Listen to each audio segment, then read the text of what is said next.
За сүүлд оруулсан даалгавраасаа жишээ ажиллаж үзүүлээ бүгдээрээ. За харгалзах даалгавар 2014 он А-гийн 1-р дасгал байна тийм ээ.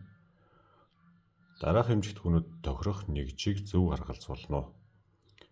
Уртын нэгж нь метр, нэгийн С соронзон урсгал Вебер, 2-ын Э хүчтэл D вольт, биелэг өнцөг B стерадиан.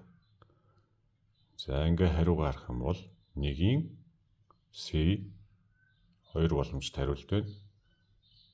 2-ийн А, за ингээд С зөв хариулт.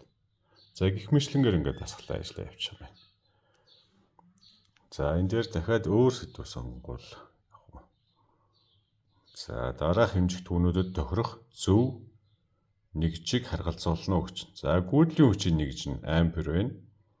1-ийн D эсэргүүцлийн нэгж нь Ом байна.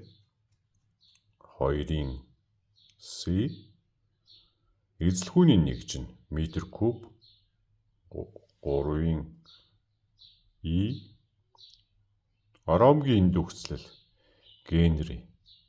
4-ийн А.